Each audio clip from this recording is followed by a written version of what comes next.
diarah lakukan tinjauan berkala premis perniagaan sekitar ibu negara.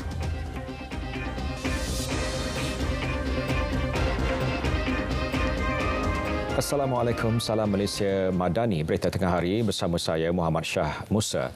Tinjauan dan pemantauan berkala akan dijalankan Dewan Bandaraya Kuala Lumpur DBKL terhadap premis perniagaan sekitar Kuala Lumpur. Menteri di Jabatan Perdana Menteri Wilayah Persekutuan Dr. Zaliha Mustafa berkata, tindakan itu bagi memastikan isu seperti penyewaan lesen perniagaan kepada warga asing tanpa dokumen sah dan pengambilan pekerja dalam kalangan parti dapat dibanteras. Beliau turut mengingatkan pemilik premis perniagaan supaya mematuhi peraturan ditetapkan di BKL khususnya membabitkan parti bagi mengelak risiko penarikan atau pengantungan lesen perniagaan mereka. Selain turut menyeru semua pemilik premis untuk menggunakan saluran yang betul jika berhasrat untuk mengambil pekerja asing. Dr. Zaliha turut berterima kasih kepada pasukan gerakan AM PDRM atas tindakan menyerbu dan menangkap parti di Jalan Silang. Sebelum ini, seramai 1,101 parti ditahan dalam operasi bersepadu di Mini Daka Jalan Silang. Mekanisme pelepasan kos tidak seimbang ICPT digunakan dalam menentukan tarif elektrik dipengaruhi faktor harga arang batu dunia. ICPT yang dinilai selang 6 bulan juga digunakan dalam menentukan nilai subsidi dan rebate kepada pengguna. Justru pensyarah kejuruteraan elektrik UTM Profesor Madya Dr. Jasrul Jamani Jami'an mahu lebih banyak program kesedaran diwujudkan demi memupuk amalan cekap tenaga. Kita sebagai pengguna di Malaysia, kita perlu aware bahawa nilai ICPT ini memang akan berubah pada setiap 6 bulan dan kita perlu cakna tentang perubahan tersebut. Sekaligus kita sepatutnya mengubah cara hidup kita supaya kita dapat menjimatkan elektrik dengan lebih banyak. Antara kaedah yang terbaik untuk penjimatan elektrik adalah dengan menggunakan alat-alat berkecekapan tinggi. Melalui penggunaan alat kecekapan tinggi, walaupun penggunaan kita tempoh masa yang lama, namun ianya dapat mengurangkan penggunaan tenaga dan sekaligus dapat mengurangkan bil elektrik. Suruhanjaya Tenaga ST semalam memaklumkan 85% atau 7 juta pengguna domestik di Semenanjung Malaysia tidak terjejas dengan pelarasan tarif elektrik bagi tempoh 1 Januari hingga 30 Jun 2024. Ia susulan keputusan kerajaan untuk mengekalkan rebate 2 sen per kilowatt jam bagi golongan pengguna dengan penggunaan elektrik sebanyak 600 kilowatt jam dan ke bawah sebulan. Sementara itu, pengguna yang ditemui berpendapat bahawa penggunaan tenaga solar dapat menjimatkan bil elektrik mereka.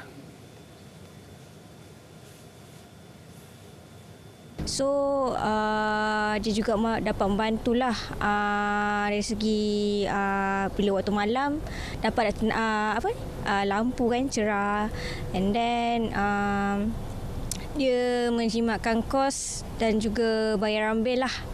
And then daripada segi persekitaran bumi kita untuk menjaga alam sekitar. Dengan penggunaan kuasa solar ini, dia mungkin pemasangan kuasa solar tu untuk kali pertama agak mahal, tetapi jika kita melihat pada masa akan datang, dia sedikit sebanyak dia akan dapat mengurangkan kos yang sangat banyak. Jadi pada pandangan saya, penggunaan kuasa solar ini juga dia dapat menyelamatkan alam sekitar, which is bagus daripada penggunaan bahan api ini. Dia lebih kepada penggunaan karbon. Jadi juga saya rasa memang patutlah untuk kita mengadaptasikan penggunaan kuasa solar ini berbanding dengan kuasa elektrik yang ada pada zaman sekarang. Dalam perkembangan sama, pelarasan tarif elektrik turut disambut baik pengguna domestik. Haruslah mengikut arus perdana. Kita perlu gunakan sosial media yang lebih ke arah video seperti TikTok, IG, Reel. Kita perlu gunakan kaedah-kaedah media baru supaya rakyat dapat jelas dan dapat terima apa yang dimaksudkan oleh TMB tentang kadar penarafan dan juga apa yang dimasukkan oleh Suruhanjaya Tenaga baru-baru ini. Kita kebanyakannya tak guna elektrik banyak sangat. Mostly benda tu akan efek kepada industri sahaja. So even dekat rumah, dekat office pun kita tak guna banyak kan elektrik itu. So bagi saya benda tu tak terjejas sangat kepada pengguna macam kita, macam orang awam. Saya rasa perlu jika kalau boleh tenaga nasional berhad, Suruhanjaya Tenaga ataupun pihak-pihak berkenaan untuk berikan sedikit penerangan yang lebih lanjut ataupun sedikit infografik yang memberikan lebih banyak penerangan dan mengurangkan kegusaran di kalangan rakyat pada hari ini. Sebagai pengguna domestik, perkara ini tidak perlu dibesarkan kerana harga tarif domestik itu adalah sama seperti apa yang dimaklumkanlah. Harapnya lepas ni informasi itu lebihlah kepada pengguna supaya perkara-perkara atau isu ini tidak lagi diperbesarkan.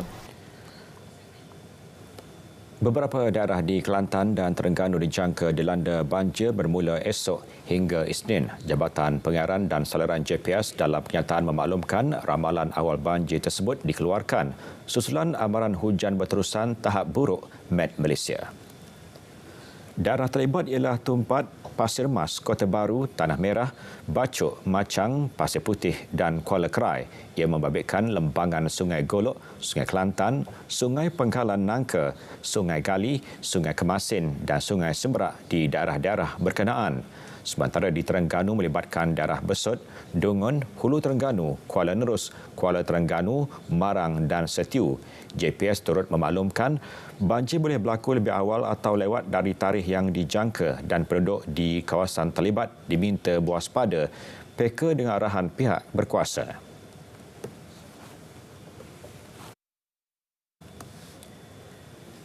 Situasi banjir di Kelantan dilihat berlaku penurunan. Bagaimanapun, 3 PPS masih dibuka di negeri itu membabitkan daerah Pasir Mas setakat pukul 12 tengah hari tadi. Untuk perkembangannya, kita bersama wartawan Amirul Hafiz Rosli. Silakan.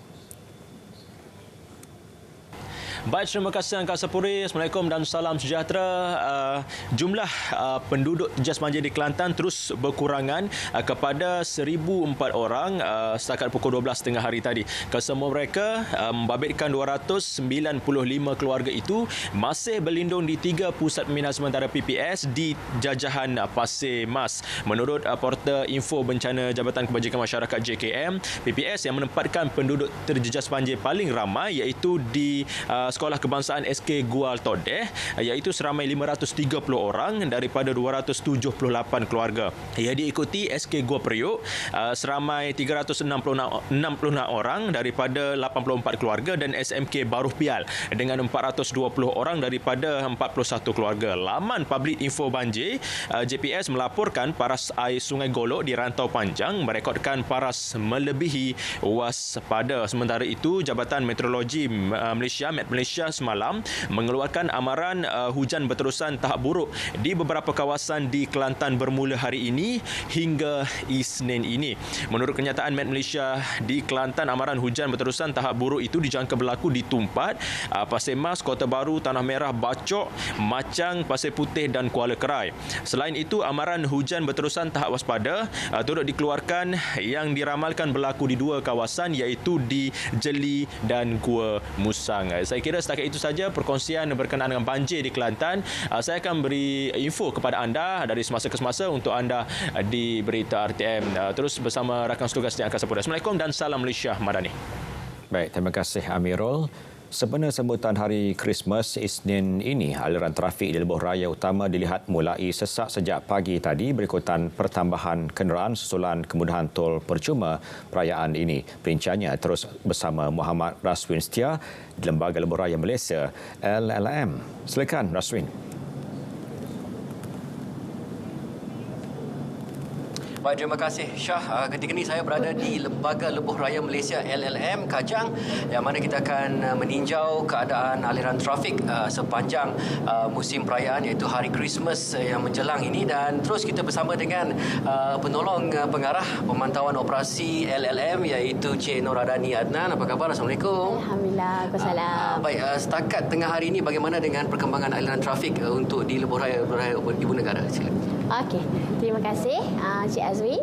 Okey, berdasarkan pemantauan daripada Pusat Pengurusan Trafik Lembaga Lebuh Raya Malaysia sehingga hari ini jam 11 pagi, trend trafik kelihatan meningkat berbanding hari semalam, di mana bagi lebuh raya utama seperti Lebuh Raya Plus, trafik telah mencapai angka 394,000, manakala bagi lebuh raya yang menghala ke Pantai Timur iaitu Kuala Lumpur Karak dan LPT1, trafik telah mencapai angka sebanyak 100,000. Okey, berdasarkan apa yang kita boleh lihat di paparan ini, berikut adalah di Lebuh Raya Plus, sekitar Slim River, trafik dilihat bergerak perlahan di kedua-dua arah, dan juga di sekitar Juru, trafik dilihat bergerak perlahan menghala ke selatan.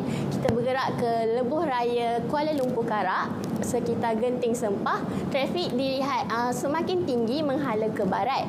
Dan di akhir sekali, bagi Lebuh Raya Plus, itu menghala ke selatan, dilihat kenderaan bergerak sangat perlahan dan juga menghala ke utara di sekitar Port-Dickson. Baik, itu adalah antara yang kita dapat saksikan dalam skrin untuk setakat hari ini, dan peningkatan aliran trafik, keadaan aliran trafik yang perlahan dan mula sesak. Jadi bagaimana dengan mungkin ada pengaktifan smart lane ataupun penghentian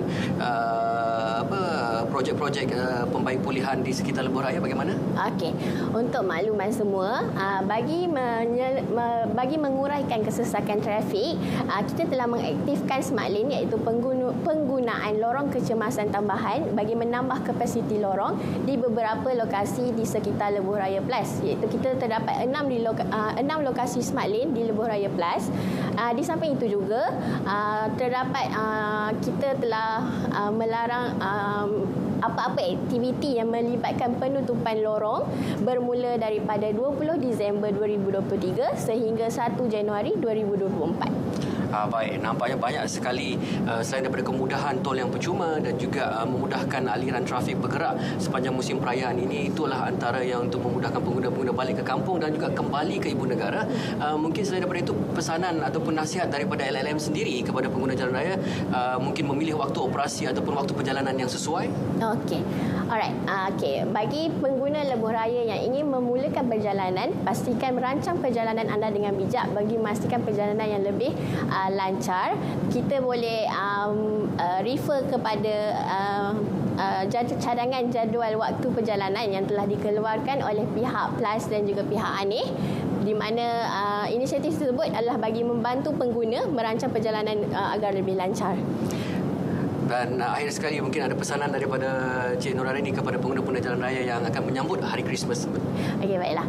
Okey, dinasihatkan kepada semua pengguna agar dapat memulakan perjalanan anda dengan selamat, berhati-hati memandu, dan sekiranya kepenatan boleh berhenti rehat di kawasan rawat dan rehat serta hentian sebelah yang berada di sepanjang lebuh raya Malaysia kita. Baik, terima kasih Cik Noradani yang merupakan penolong pengarah pemantauan operasi LLM yang telah pun berkongsi mengenai perkembangan semasa aliran trafik sepanjang menjelang musim perayaan ataupun Hari Christmas pada tahun ini. Dan sekali lagi kita ingin mewar-warkan kepada anda untuk merancang perjalanan anda dan semoga selamat sampai ke destinasi kerana keluarga tersayang anda setia menanti. Jadi selamat menyambut Hari Christmas kepada anda yang menyambutnya pada 25 Disember nanti. Tol percuma pada hari ini 23 Disember dan nanti hari Selasa depan 26 Disember, 2 hari kepada mereka yang ingin balik ke kampung halaman masing-masing. Baik, setakat itu saya perkembangan daripada LLM. Kita kembali bersama dengan Syah di Angkasa Puri. Silakan. Baik, terima kasih Raswin. Kita ke berita seterusnya. Duti import terhadap kertas akhbar dipertimbang untuk disemak semula. Keputusan itu bakal memberi keseimbangan kepada industri media cetak dan pendapatan kerajaan. Menurut Perdana Menteri Dato' Seri Anwar Ibrahim, perkara terbabit akan dibincangkan bersama Kementerian Keuangan. Pertimbangan dilaksana susulan rungutan pihak industri media cetak yang mendakwa terbeban selepas pengilang dalam negara tidak lagi menjalankan perniagaan tersebut. Justru mereka terpaksa mengimport kertas dari luar negara untuk cetakan akhbar. Perdana Menteri berkata demikian pada sesi dialog bersama Ketua Pengarang dan Editor Kanan Media di Putrajaya.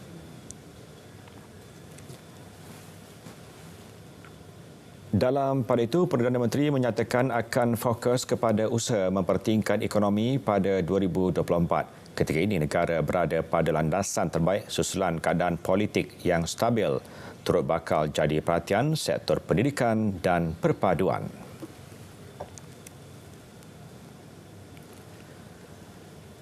Kekang kewujudan kartel dalam bentuk pakatan harga, pasaran pengeluaran dan penipuan bidaan dalam pasaran. Menteri Perdagangan Dalam Negeri dan Kos Sara Hidup Dato' Armizan Muhammad Ali berkata, Suruhanjaya Persaingan Malaysia MyCC dipertanggungjawabkan untuk menguatkuasa Akta Persaingan 2010.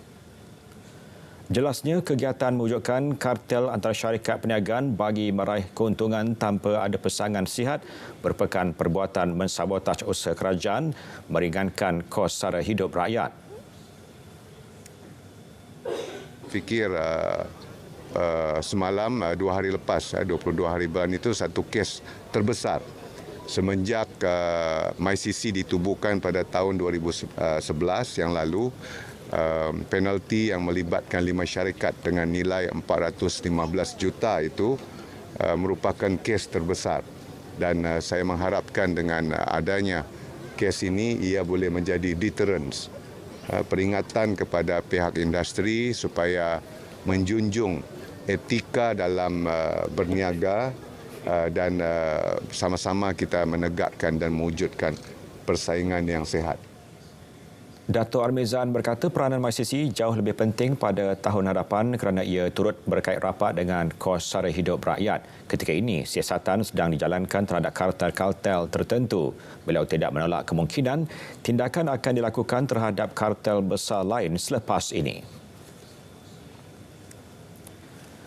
Jabatan Imigresen Malaysia ataupun JIM menafikan pihaknya akan mengenakan tindakan terhadap pemandu pengangkutan awam yang membawa warga asing tanpa dokumen sah seperti tular melalui mesej di aplikasi WhatsApp. Ketua Pengarahnya Dato' Roslin Jusoh berkata notis berkenaan adalah palsu yang dikeluarkan oleh pihak tidak bertanggungjawab.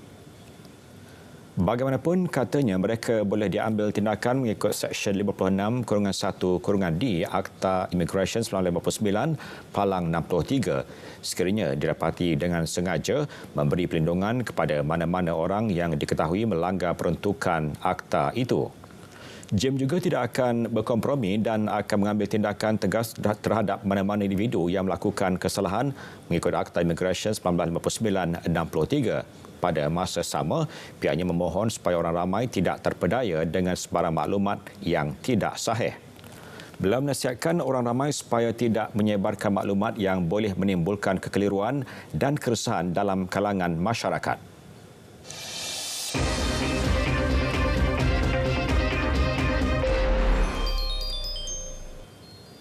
Reserve Antarabangsa Bank Negara Malaysia BNM berjumlah $112.8 bilion Amerika setakat 15 Disember 2023. Jumlah itu meningkat berbanding $112.3 bilion hujung bulan lalu. Menerusi kenyataan, BNM paras reserve memadai untuk membiayai 5.5 bulan import barangan dan perkhidmatan serta 1 kali jumlah hutang luar negeri jangka pendek. Komponen utama reserve antarabangsa terdiri daripada reserve mata wang warga asing, wang asing berjumlah $100.7 bilion. Selain itu, kedudukan reserve tabung kewangan antarabangsa berjumlah $1.3 bilion. Hak pengeluaran khas $5.7 bilion, emas $2.3 bilion dan aset reserve lain $2.8 bilion. Rancang kerjasama dengan China bagi memastikan Malaysia menjadi hub utama industri makanan dan minuman sekaligus menarik minat pelabur asing. Lab Holding, pemilik jenama Tilaf, berhasrat mengeksport bahan bagi produk minumannya ke luar negara. Menurut pengasas dan ketua eksekutifnya, Brian Lu, hasrat itu bagi memperluaskan pasarannya dan menjadikan Malaysia sebagai hub pengedaran rantai bekalan produk minuman seumpamanya. Tambah beliau, Filipina merupakan pasaran kedua terbesar selepas Malaysia. Ia akan menjadi destinasi pertama bagi ekspor pada suku pertama tahun hadapan.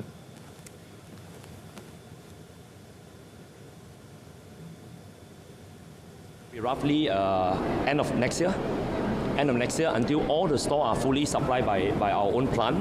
And then from there, if there's additional, then we will export to neighboring country. We don't think that we can expect to too many country, but we were very targeted on halal country because we are halal certified. Beliau berkata demikian selepas sesi lawatan ke kilangnya bersama media.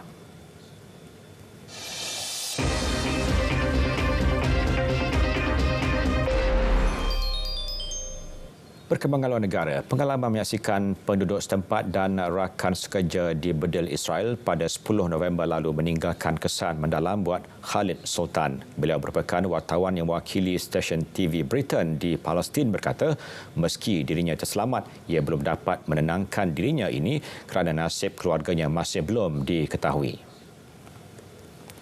Selepas lebih sebulan menjadi bangsa serangan, beliau kini terlantar dan pendengarannya terjejas 50%. Katanya kejadian berlaku ketika dia dan dua lagi rakan sekerja sedang bertugas membawa perkembangan semasa Perang Gaza Israel. Beliau yang cedera kemudian bertindak keluar dari Palestin namun perlu menunggu 14 jam di sempadan Rafah untuk masuki Mesir menaiki pelbagai pengangkutan.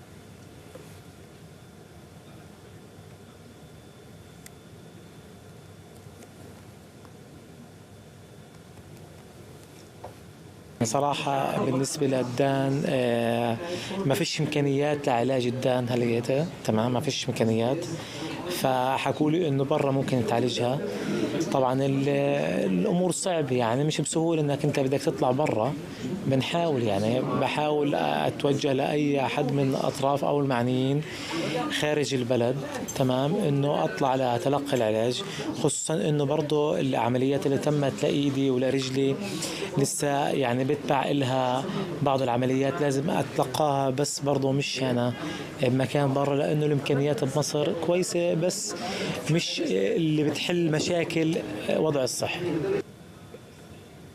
Beliau temui semasa kunjungan kumpulan misi kemanusiaan musim sejuk Syria di Kahirah, Mesir. Setakat ini, 100 pengamal media dilaporkan terbunuh sejak 7 Oktober lalu. Majlis Keselamatan Pertubuhan Bangsa Bersatu meluluskan resolusi menuntut semua pihak membenarkan penyampaian bantuan kemanusiaan ke Gaza secara selamat dan tanpa halangan. Resolusi itu juga mencadangkan pelantikan penyelaras kemanusiaan PBB untuk menyelia dan mengesahkan bantuan negara ketiga ke Gaza. 13 negara anggota turut melakukan undi menyokong, manakala Amerika Syarikat dan Rusia yang masing-masing memegang kuasa veto memilih untuk berkecuali. Selepas sesi pengundian ditangguhkan berhari-hari, resolusi itu juga menggesa penetapan syarat untuk menghentikan permusuhan. Namun tiada sebarang gesaan dibuat agar pertempuran segera ditamatkan. Sementara itu, Israel dilihat tetap berdegil dan enggan membenarkan kemasukan terus bantuan kemanusiaan yang akan dihantar ke wilayah Palestin itu, walaupun resolusi tersebut telah diluluskan Majlis Keselamatan PBB. Menteri Luarnya, Eli Cohen menerusi kenyataan memaklumkan pemeriksaan akan terus dilakukan kononnya atas alasan keselamatan.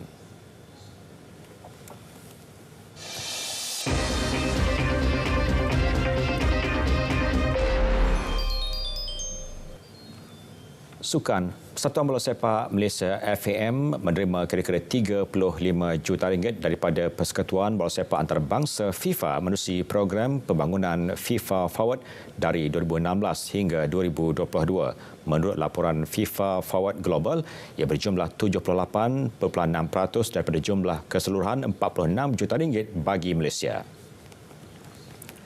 Laporan itu menyatakan kira-kira 10 juta ringgit telah dibelanjakan untuk pentadbiran dan tadbir urus, manakala 6 juta ringgit disalurkan untuk infrastruktur dan 5 juta ringgit bagi pertandingan dalam dua kitaran pertama program antara 2016 hingga 2022. Inisiatif Bola Sepak Wanita menerima 3 juta ringgit, diikuti perbelanjaan operasi bola sepak yang tidak digunakan, bola sepak pembangunan kapasiti, peralatan dan lain-lain dan pasukan kebangsaan sebanyak 3 juta ringgit. FAM menjalin kerjasama dengan program FIFA Forward memastikan pemain bola sepak negara mendapat kemudahan latihan terbaik di pejabat FAM. Lebih 2.6 juta ringgit dana FIFA Forward telah digunakan untuk pemasangan padang rumput, menaik taraf lampu limpah dan menyediakan bangku untuk pemain dan pegawai. Menurut laporan itu, FIFA menetapkan kira-kira 13 bilion pelaburan dalam 211 persatuan anggotanya serta dalam konfederasi dan pelbagai persatuan zon serantau untuk meningkatkan pembangunan bola sepak di wilayah mereka di bawah program yang dilancarkan pada Mei 2016.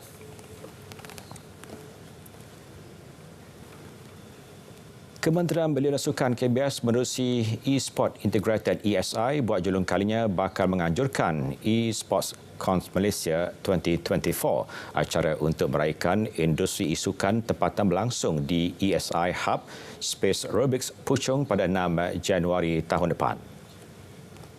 ESI menerusi kenyataan memaklumkan konvensyen berkenaan bakal menyediakan platform kepada peminat e-sukan tanah air untuk berhubung, berinteraksi, menjalin rangkaian dan memahami lebih lanjut mengenai ekosistem sukan berkenaan. Pengisian menarik antaranya Expo Permainan dan Teknologi, sesi perbincangan bersama pakar industri, pertunjukan perlawanan dan temu mesra bersama Key Opinion Leader KOL.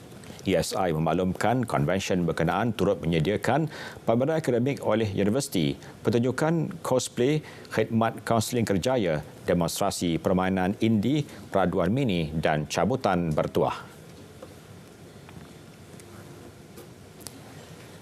Kerajaan Negeri Pahang mensasarkan untuk berada di kedudukan 5 terbaik dalam Tamasya Sukan Malaysia SUKMA 2024 di Sarawak yang dijadual berlangsung pada Ogos tahun depan. Esko Negeri Fazli Muhammad Kamal berkata sasaran itu dilihat realistik memandangkan beberapa inisiatif telah dilaksanakan. Antara inisiatif tersebut adalah kenaikan alaun latihan atlet, kenaikan gaji jurulatih dan penubuhan tabung pembangunan sukan Majlis Sukan Pahang.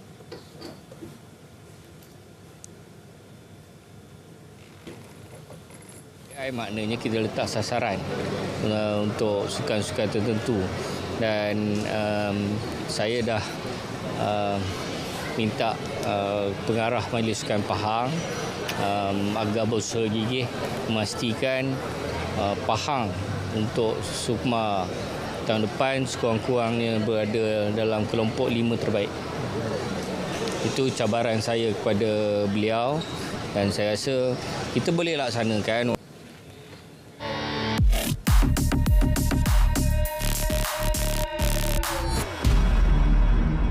Heboh di media sosial kononnya mulai tahun depan, semua pembelian dalam talian bernilai bawah RM500 akan dikenakan cukai 10%. Hantaran itu mengundang pelbagai reaksi negatif masyarakat. Semakan pasukan biar betul mendapati maklumat yang dikongsi adalah palsu.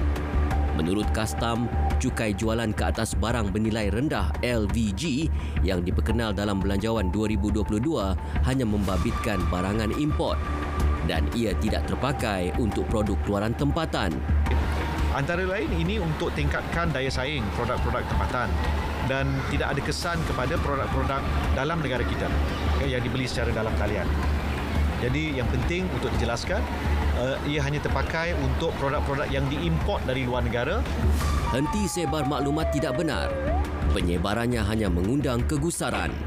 Terima bahan fitnah atau disyaki tidak betul, segera lapor ke MCMC. Biar betul, tak pasti, jangan kongsi.